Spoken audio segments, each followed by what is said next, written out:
நிறைய சேலஞ்சஸ் இருக்கும். பிகாஸ் நீங்கள் நார்மலாக ஒரு ப்ராடக்டை வந்துட்டு மார்க்கெட் பண்ணுறதுக்கும் ஒரு ஹாஸ்பிட்டலில் வந்துட்டு மக்கள் மத்தியில் போய் மார்க்கெட் பண்ணி சேர்க்கறதுக்கும் நிறைய வித்தியாசம் இருக்குது.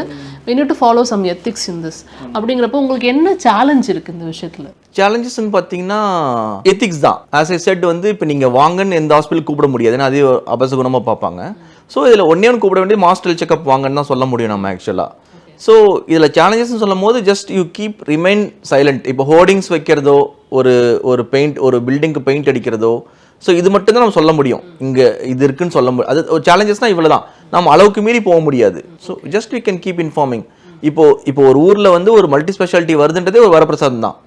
ஸோ அதை நான் வெளியே சொல்ல தான் முடியும். இப்போ நீங்கள் ஆரம்பிக்கிறப்ப இதை புரிய வைக்கிறதே ரொம்ப கஷ்டமாக இருந்திருக்கும் நிறைய இடத்துல. ஆமாம், 4-5 இயர்ஸ்க்கு முன்னாடி நாங்கள் ஸ்டார்ட் பண்ணும் போது இதுக்கு டேக்கர்ஸ் இருப்பாங்கல்ல, அது டேக்கர்ஸ் வந்து ரொம்ப ரொம்ப கம்மியாக இருந்தது. இப்போ நான் வந்து ஒரு 10 பேர் என் ஃப்ரெண்ட்ஸ், இப்போ நான் ஸ்டார்ட் பண்ணும்போது என் கூட 150 பேர் படித்தாங்க என் பேட்சில்.